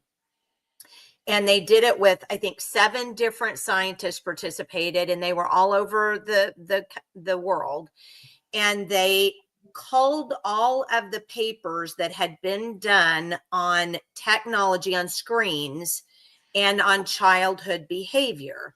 So all of the papers that were out there, they used an AI to cull all of those papers. They put them into a big pool. They made some parameters on what kind of papers they were going to use, and then pulled those from that. And so, long story short, they ended up doing they went and examined all of the research that had been done, and found out, so it's the biggest study ever been done. They did the research on, I believe it was 700,000 children. Wow. I believe that's what it was. Crazy, because they did it worldwide. And they found out, their bottom line was, even 30 minutes a day on a screen will, not may, will cause some kind of behavioral issue. Wow. So if Now, are you talking in just an education Wow. setting, Jenny, or 30 minutes of screen in general, like for in entertainment or general, whatever? in Wow. general, 30 minutes a day on a screen. And again, this was all for younger kids.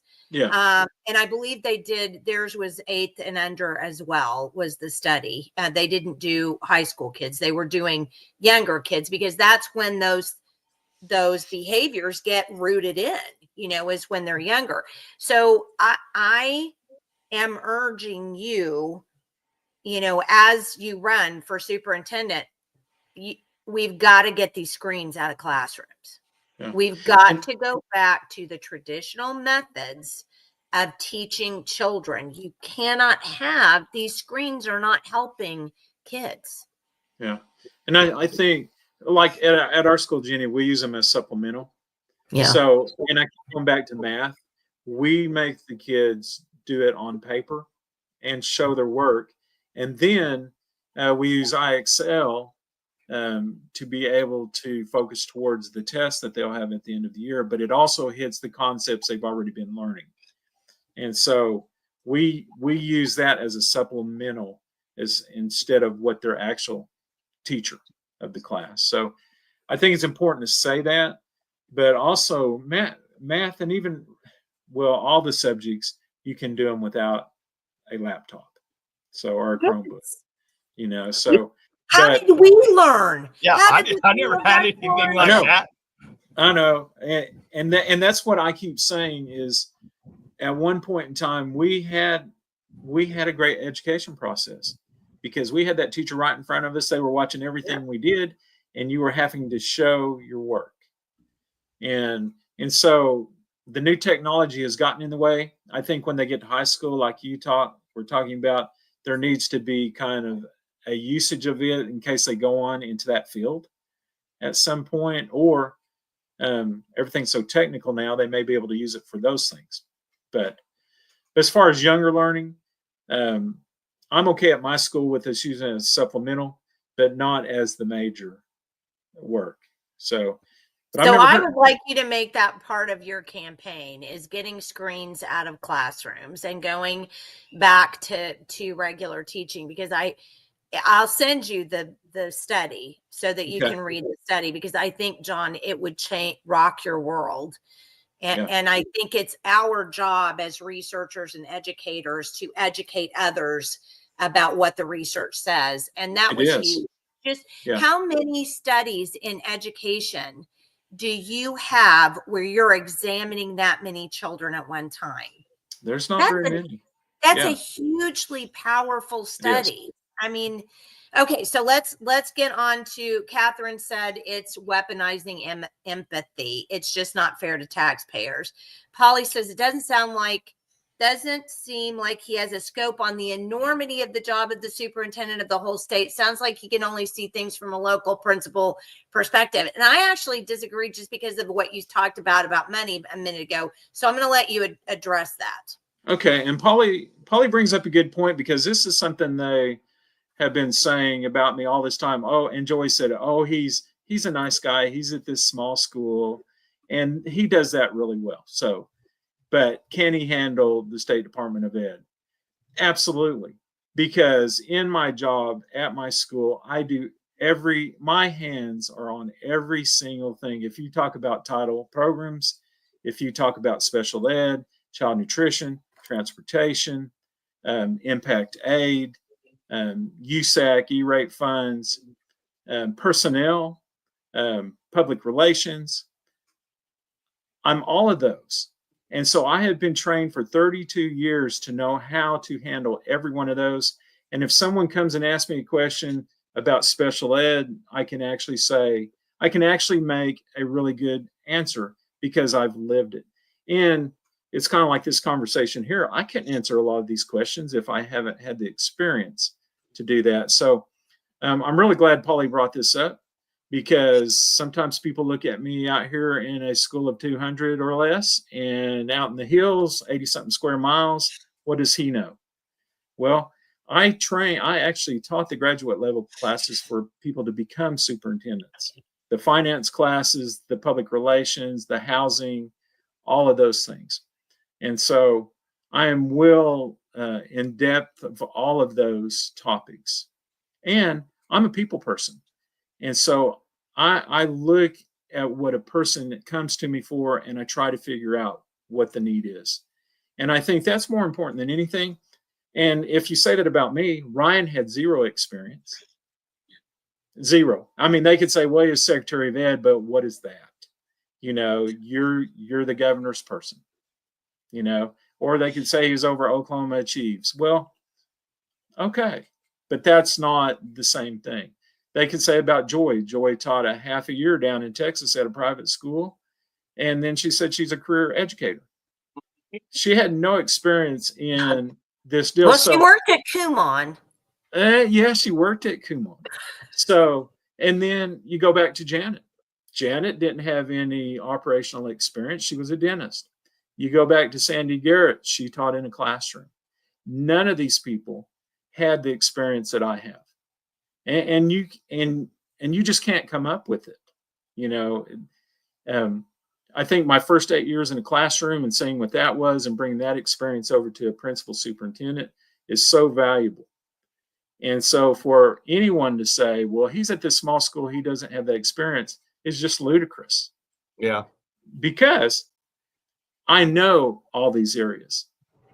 And truly, if I wasn't ready, if I thought someone else that was in this race could do a great job at this and show the values that we have, I would back away and enjoy the grandkids like we talked earlier, because these are my babies. But we have a stronger calling to get out there and really take care of these children and try to help them become the best that they can be. And that's why I'm here. Okay, so we're getting down to 1:30, and I want to make sure, because people, you know, quite a few people tuned in to make sure that they could ask you some questions. Good, very good. Oh, just a comment, because I think this is a good comment, and then we'll move on. The parents aren't doing it, so the schools must has been the running excuse to take over everything from sex ed to meals to homework to transportation to medical care for schools. Yeah. And I think that's, you know, that's a huge thing. It is. Yes. Robert says education worldwide, and especially in the U.S., is in the toilet. Being number 1, 10, or 25 in the country in education means nothing. Yeah. That's true. Review a nation at risk from the 80s up to every student succeeds. The parents have checked out, and public schools are a daycare propaganda machine. And I know from your perspective, you're not going to agree with that. And I don't think that's necessarily true in some cases, but I tend to think as a rule, that's kind of what's going on. And let me just, because we're running out of time, let me get to this conversation that I had the other day. So a lady that we used to homeschool together in the Classical Conversations program, I reached out to her because we're doing this Liberty, Oklahoma conference in November, and she is the coordinator for something called Teen Pact, which is a political organization for young people to learn how our government works and a little bit about politics, but more about how government works and bills are written and that kind of thing. Yeah. And so we had an hour-long conversation, and she still has kids that she homeschools. I mean, my kids aged out. She still has little ones that she homeschools. And she said that she is finding, and Robert is going to say, I know, because we talk frequently. She says, homeschooling has changed drastically just since my kids were out. So think of that. That's probably 5 years, because my kids haven't been out that long. So probably 5 to 7 years. It's changed drastically. She said Classical Conversations, for example, the enrollment is falling because parents don't want to do the work. It's actual work. They actually have to educate their kids. There's a plan. There's a process. She says the people that she runs into now that are homeschooling just basically want to enroll in a program so that somebody, grades their kids' paper. Somebody basically tells them exactly what to do. They have this, they don't want to be involved. Honestly, John, I think this is the biggest problem we have.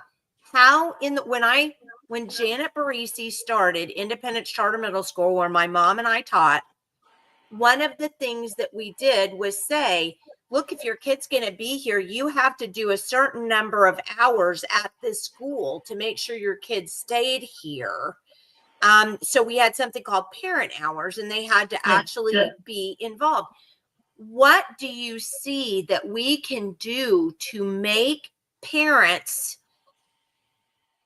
parent their children? Because kids are, the more we turn public education into a daycare, the more it becomes a propaganda machine. The more it becomes a daycare, the less these kids are educated. The more, I mean, help us here. What do you have thoughts about that? I do have thoughts, and actually, I had that conversation last night at the city elders meeting. Dana Prieto's wife was sitting next to me, and we were having a discussion about family. And if we could fix family, then these other issues would go away, and so we try at our school, we try to have incentives to get parents to come. And typically, I guess everywhere, the parents of children who do good in school, those are the ones that come. And because they like to hear that their child's doing well. But it's the other ones that you really need to talk to get them engaged. And so this is a societal problem. It's at the root of everything. And so I think it's my job to try to think of things to bring parents to the school to be engaged, whether it's a pie supper or just anything for the community to come to be a part with their child. And I think how do you see that translating to a statewide? A state? Oh, yeah. It should be done. And I see it. I see it especially in rural areas, because those are the schools that I associate with that have these things that bring those parents. So I see a lot of engagement in rural communities. When you get up to 6A schools, you can go to a basketball game at a 6A school. There'll be 30 parents in the stands, or 30 people in a gigantic arena. But then you go to a class 2A, 3A basketball, there's 2,000 people cram the gym. And that is what we talk about, community. And sometimes you lose that community the larger the system you have. And really, I don't know, it kind of broke my heart to go into some of those 6A gyms and just see those kids playing their heart out, and they only have 30 people up there watching them.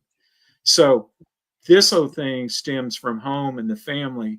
And the best way we can do is model our behavior, and hopefully the churches and community will reach out and see there's a better answer, see there's a godly answer, see that I follow Christ, and that's a good thing, and it can help you. It can help your family. So Jenny, that is the $1 million question, what you said. And if we could cure family, we can cure all these ills that come through there, because they would be totally engaged in what we're doing. So I want to point out, though, and I agree with this, and I want to know where you are on this. So Robert and I have had this conversation, and we believe that this is true. If you remove compulsory education, if you say it's not compulsory, you don't have to put your kid in a public school, something has got to put the onus back on the parent, because it simply isn't on the parent, it's on you right now. Yes. Yeah. And it can't be on you, it has to be on the parent. Yeah, absolutely it does. And I feel that. I mean, there are parents that they expect us to be the ones that take care of it. And so I don't know how we change a parent, except for the fact that, and as weird and simple as this sounds, is that they have to find that there's Christ out there and that they can follow that and have a better life. And and I've watched this over my time on the cycle of poverty. And I've tried so hard in certain families to try to uplift those children so that they can go and not be in poverty like their parents, because it was an expected environment for those kids to go, hey, you had food stamps, I'll have food stamps. And so I always felt like it was an underhidden thing for me to do, is to try to get those kids out of poverty so that they can see there is a different life for their kids. How successful have you been, though? Oh, it is extremely tough because they go home to them. That's the thing.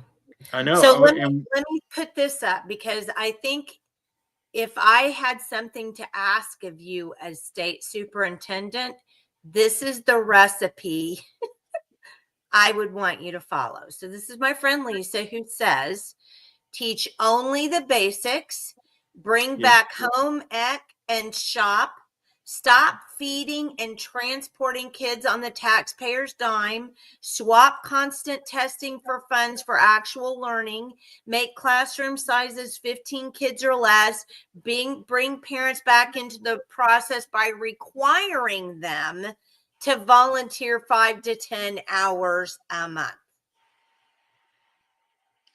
Now that last one, if that could be a legislative fix, but I don't know how you do that. It's not going to happen. I mean, I don't know how you would do that. I mean, at a charter school, the charter can literally say, well, if you don't do your parent hours, then you're out. And that worked out, brilliantly until they quit doing that because it was too hard and the parents complained. But that is something. And Sherry pointed out the engagement you were talking about is pretty much for academic. I mean, for sports, not for academic. And then to fix the parents kept the welfare. Yeah, I know. And I think that's kind of happening now with how the government's trying to slim back with what Trump's trying to do, and then the state's trying to do is cut back. And by removing the extras from school that the parents should be doing when they know their transportation will be ending August 2027, for example, they'll need to find alternatives. I honestly do think, John, that the transportation, even if you just started with a transportation issue and said, you know what, guys, you're on your own. Think about how that would improve a community in general, because now you have to get with maybe they could carpool, right? So now this person actually has to talk to that person, to this person, to get their kids to school, because there is no school bus coming to save them. So I do think we have to. And as you run for state superintendent, I hope you continue to think on these things to find solutions to them, because if we don't solve this one problem, we're screwed. I mean, we're all screwed, because if parents don't start parenting, these kids are going to not parent either, and they're not going to have responsibility either. We've got to stop making it so easy to do these things, because then we get mad. Well, you just want the easy button. Well, because we've given you the easy button over and over and over again. It's like Pavlov's dog. I mean, we've got to stop that. Yeah. And like Lisa says, people will find a way. They're just not doing it now because they don't have to. You tell them they have to. And then John says, in a rural area, when some of the kids are on the bus 3 hours a day, that's a problem too. It is. You shouldn't be on a bus for 3 hours a dang day. Yeah. So absolutely. there's your problem to solve right there, Dr. John Cox. Well, It may solve itself because we can't find bus drivers. So it may solve itself.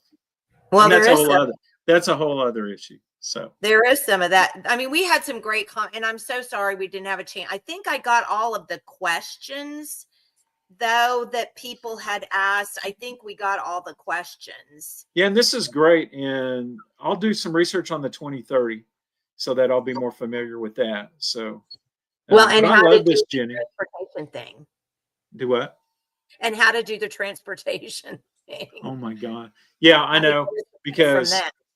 I'm looking out here in a practical area, because as Polly knows, Cherokee County is extremely hilly and rural, and then you have kids that live back down in the gullies. Yeah. Oh yeah. And it's almost like when you talk about kids and their growth, it's an individual thing. And so, But but do you yeah, know that, another thing though that would work though too, John, if you think about it, is to find a way to,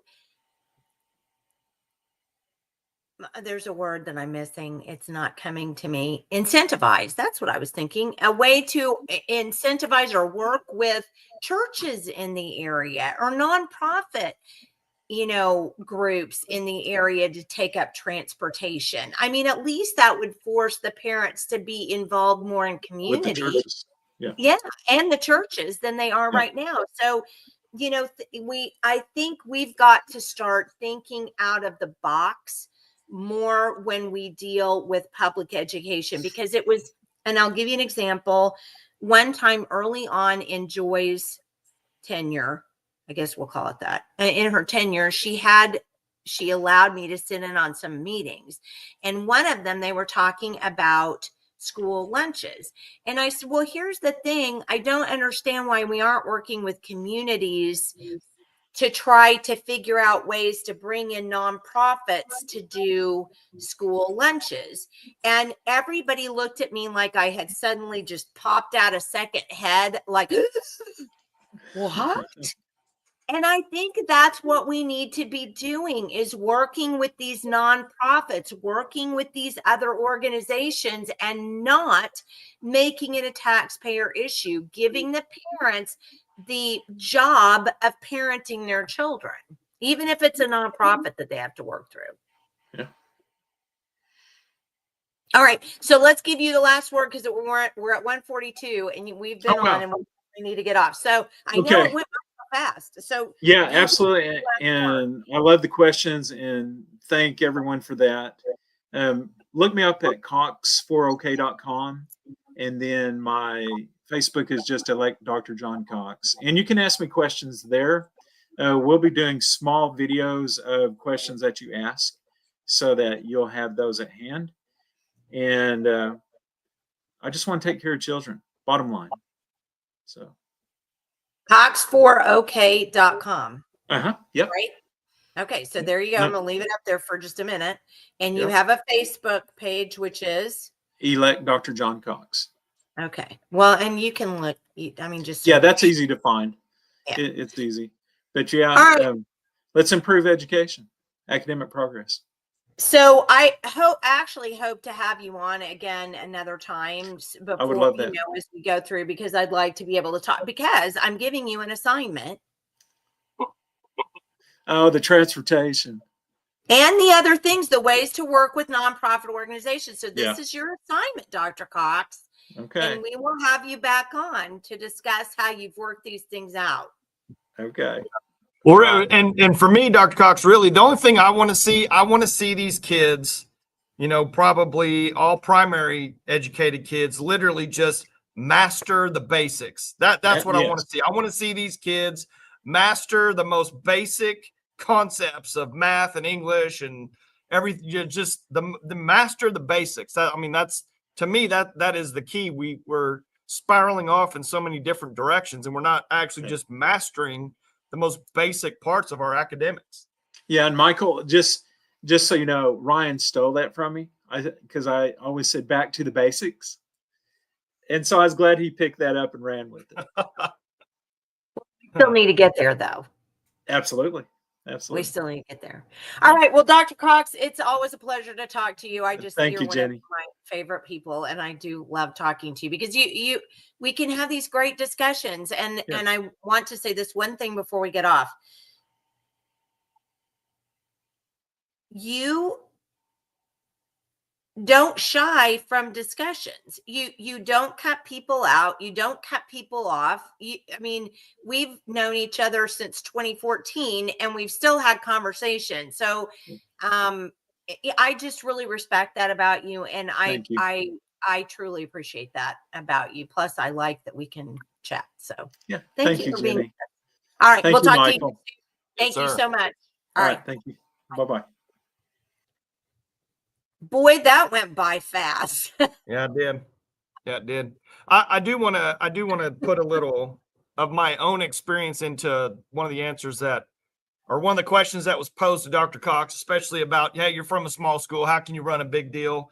You know, scale is not the issue when it comes to anything, especially when it comes to running a business or managing something at a leadership level. Really, what really is the major determining factor, and I can give you example after example in my own life, is your personal experience with whatever it is that you're going to be managing or leading or making decisions about, in whether it's some kind of business or church or, you know, state organization, whatever it is.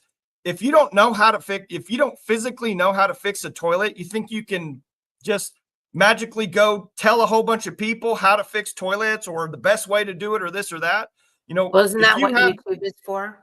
well, yeah, if you have the experience, well, I'm just telling you, me growing up in a small town with literally no money whatsoever, everything I have in my life is attributed to me physically figuring out or having the experience of whatever it is I'm doing. Like if I'm in a small town, like I was in Guyman, I worked at the golf course. I didn't just, you know, run the concession stand, run the counter. I also mow the greens. I helped work on all the equipment. I had to work on the sprinkler system. I had to, you know, do all kinds of stuff. All that experience gave me the knowledge base to move to a much higher level job and just install basic scale of whatever it was I'm doing. Now I'm able to manage, you know, 4 or 5 golf courses because, you know what?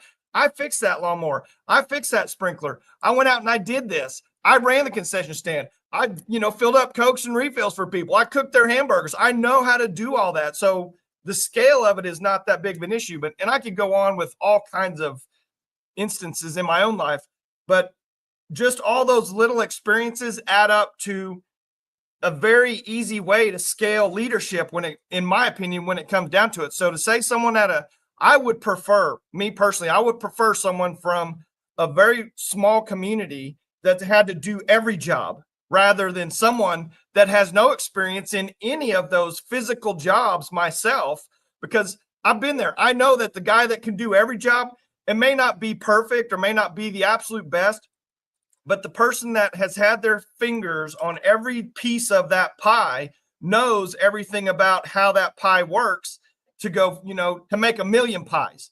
But if you don't know anything about all the ingredients, how they work, what they do, why they do what they do, you can't go make a million pies. You know, you're going to have to try to figure it out on the fly. And it's funny that, you know, kind of in the beginning, Dr. Cox said, you know, fake it, you know, I had to fake it, you know, until I made it, you know, but that's part of that experience. Yeah. You know, you don't want someone at the level of state superintendent trying to fake it like all these past ones, you know, in the past. Not saying that they're fake, but do they have the qualifications? Have they? Well, but they don't, actually... and he made that point. I mean, Dr. Barisi was an oral surgeon. I mean, she just had an interest, and she came after Sandy. Why am I losing names today? Sandy Garrett. And then after her was Joy. And Joy had absolutely no experience other than being a Kumon teacher and teaching a little bit, like John said. And then you had Ryan Walters, who had classroom experience, but really had no other. I mean, you're talking about a person who has done exactly what you're saying. And I do want to point this out. So our friend Polly, who was the person who made that comment in the first place, she came back later on. We've just had so many comments. I've had a horrible time trying to keep up with them. She came back later and said, you know what? I hadn't seen what you'd been talking about up until then. And I can't find it now. Something happened and it went away. Where was that comment? Well, There and- it is. Oh, wait, Got it. no, that was her first comment. Hold on, let me find it. I'm serious. We had a lot of comments and questions today, which is good. I'm so glad. And the other thing about John, here it is. She said, I appreciate your reply, John. I had made my comment due to your answer up to that point in the show. Much has been covered since then. Thank you. That information does broaden your scope. So, I mean, but I think that the other thing, and I honestly, I don't want to be ugly, and I'm trying not to be ugly, but I've asked Ryan Walters to come on the show multiple times, and I've actually submitted requests directly to his office on the form, to ask him to come on. He never once has answered or come on. And, yes, I've known Dr. Cox a long time, but I mean, he comes on and then he answers because this was scripted. I just was popping those questions up as they came in. I mean, he didn't have much of a chance to go, do I want to answer that question? I mean, so think about that. Yeah.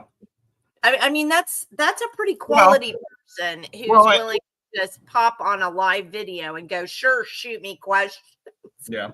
Well, and not to necessarily edify Dr. Cox, but in because I don't know him like you do, Jenny, but all I know is he's a guy that has, multiple hats, when it comes to education, as far as running it and knowing and this and that. But when you look at anybody that has a lot of experience, especially problem solving experience, because that's what a lot of this is when it comes to, when you're the guy that's the principal, the superintendent, you got to do this, basically you're solving a lot of problems that, someone that maybe is not in this field or is getting in this field or only has maybe from one aspect. If you're just a teacher, you don't necessarily have all of the other aspects, not to put teachers down in any way, but if you're someone that has to, control budgets and solve this problem and this problem and this problem and this, you get pretty good at solving problems in a pretty decent and effective,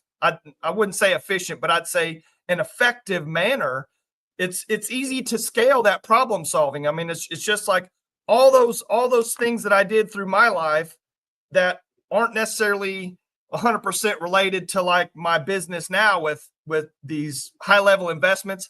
All those things gave me the problem solving ability to look at investments in a certain way, and to just come into a field or to come into, some leadership position without having that experience, I think is just a huge red flag, in my opinion. If you don't have, if you haven't put that hat on and been in all those little situations, those things matter more than anything. That's why, to me, any small town, heck, you can go to any farmer. Farmers can literally fix anything. Literally. They can with very limited tools or very limited supplies or whatever. They can literally fix anything because they've had to do all these little things and figure out, how to do it. Yeah. Yeah. And our resident teacher farmer agrees with you. Well, I do think,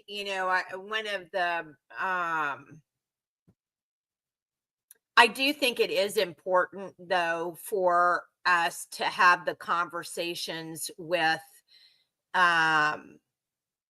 this is a question. So, I just caught the last couple of minutes of this, so I'll have to go back and watch it. Have you ever, or are you considering asking Rob Miller on yet to be able to hear from him and ask him questions?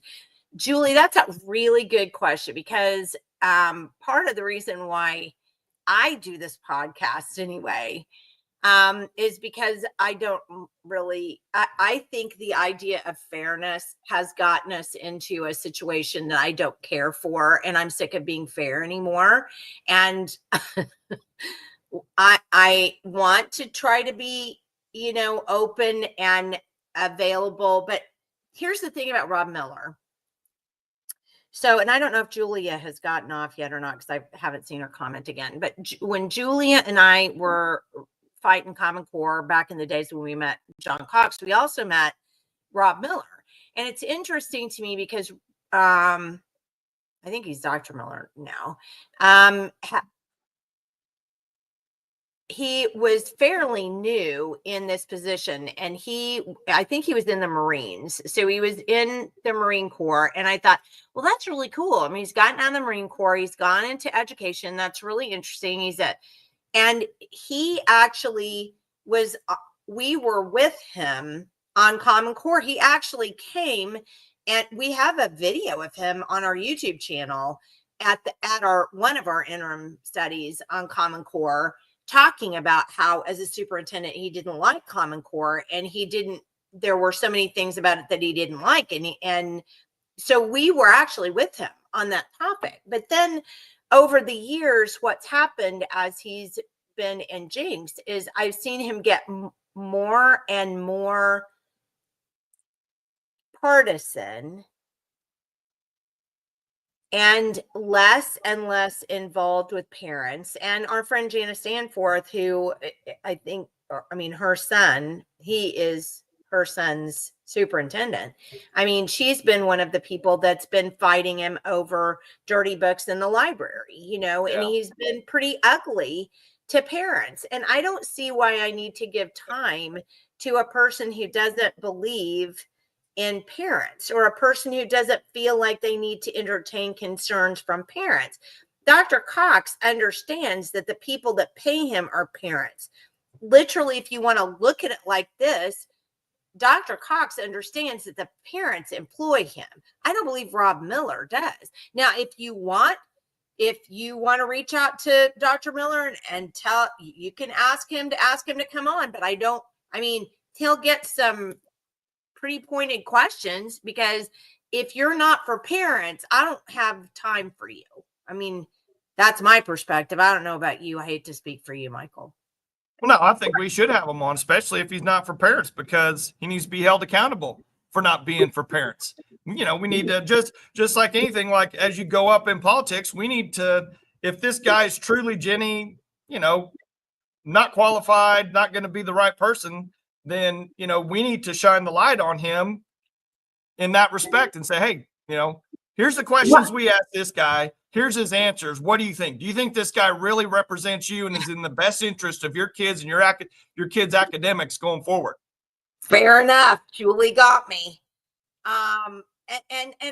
You're right. I mean, I'll ask him. I will email him and I will ask him to be on. So you're right.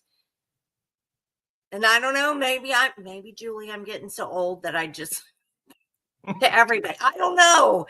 If you don't agree with me, I don't want to talk to you anymore. I mean, who else, Jenny? Who else is going to ask the guy the hard questions? Really? I mean, think about it. You've got a pretty big race that has pretty, statewide implications. If this guy is truly not for the parents and he's, not going to really make decisions based on what's best for our kids, then who else is going to ask him those questions? Well, I mean, people have to, if you just ask me, I try to be open-minded. So yeah, no, thank you for asking that, Julie. I mean, and I think you're a,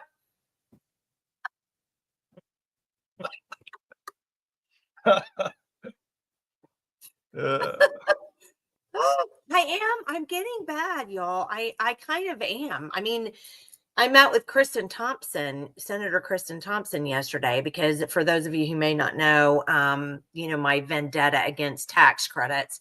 And I wrote that article about Kratos, which is you'll need to look it up on the website, rope2.org. That I reached out to her because I'm like, number one, we shouldn't be giving tax credits to a federal contractor that gets gazillions of dollars. They were up for 1.5, I'm not kidding, $1.5 billion that they were getting from the DOD, from us, and then we're giving them money out of the state. Why are we doing this? So I reached out to her and I said, just at it plus, it was my contention that they're double dipping tax credits. So I went and met with her because she said, well, I'd be happy to meet with you over this. And I'm not going to say no if they say they're, willing to meet. That's just not okay.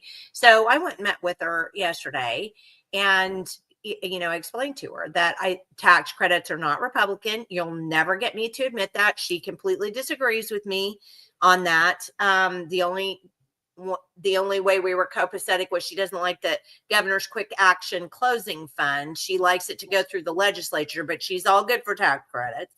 But she is going to look into the fact that to see if they're double dipping. But it's kind of like the whole conversation, I was like, she kept trying to talk about tax credits, and I'm like, no, you're never going to get me to see that that's Republican. It's not. So, I think that's kind of what yes, it's not even closet, Robert, that, just welfare, period. And Julie said that's what she was, we need to ask him the hard questions. Okay, well, fair enough. I will ask. I'm writing myself a note. Again, he knows who I am. We did actually work together at one point in time. I will reach out to him and ask him to come on.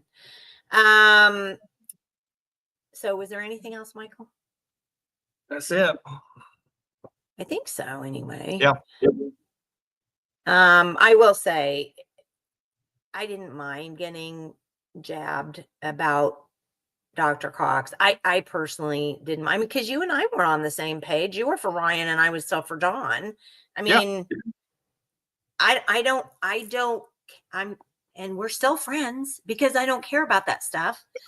But the point of the matter is I've always felt, I get into tricky territory here, don't I? Well, you know how you have that second sense about people, kind of, and since the day I met him, and Julia and I were like, you're not even a Democrat. What are you doing?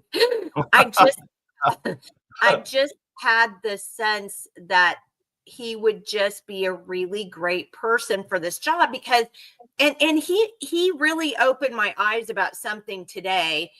I will totally give him this. He really opened my eyes about something today that I'm still kind of going over in my head going, He said that Ryan was a disruptor. And if we hadn't had him in there, we wouldn't have been able to knock down some of these things that, we've been fighting beforehand. Yeah. That's a pretty amazing thing to say, really. Number one, because I kind of see the logic in that, because I never thought John was going to be a Ryan. He's just not built that way. I kind of figured he'd be the guy behind the scenes kind of going, hey, let's get it done this way. Hey, let's work. Well, I don't want to do it, but let's do it like this. That was always the way I kind of pictured him. But I think he's right. That wouldn't have worked in the previous climate.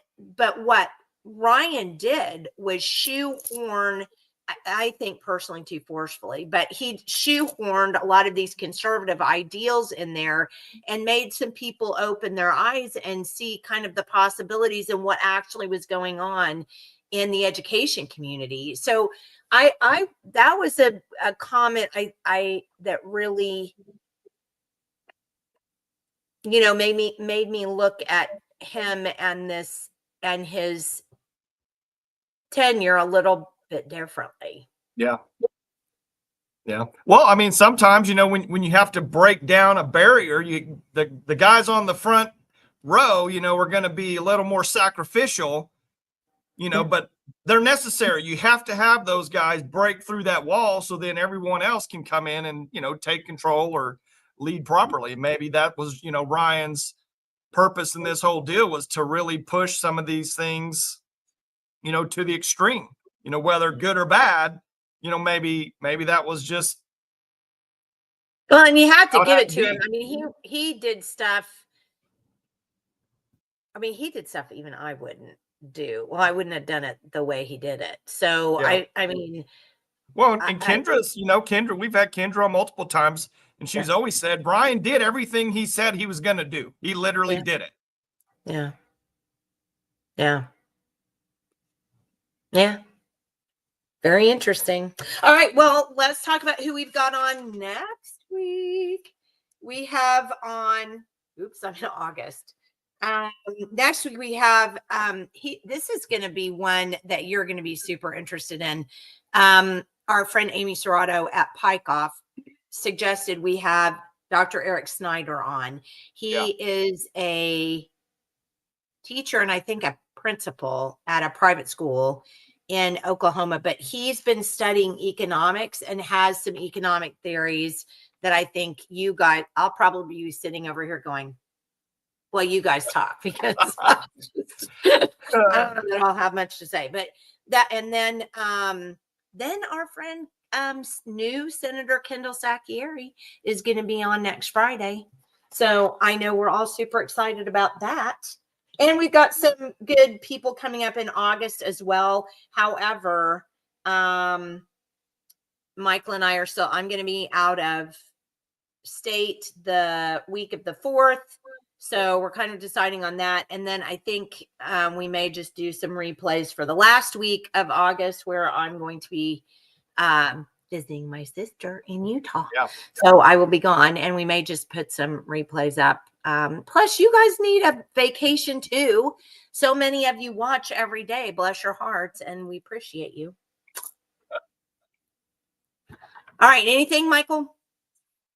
No, I mean, it's as always, it's up to us. You know, we have to take responsibility for our lives, our kids' educations, what's happening in this state. We can't just, you know, plug into these phones and be completely distracted about what's going on. So, but, you know, I'm talking in an echo chamber here because everybody that's on here, they're already, you know, attuned to that. So me saying that doesn't really matter that much. They're good people. That's absolutely a fact. Girl's daughter says, I'm a disruptor type. It doesn't get you many friends, but it sure ruffles the feathers of those perceived social angels. Yeah.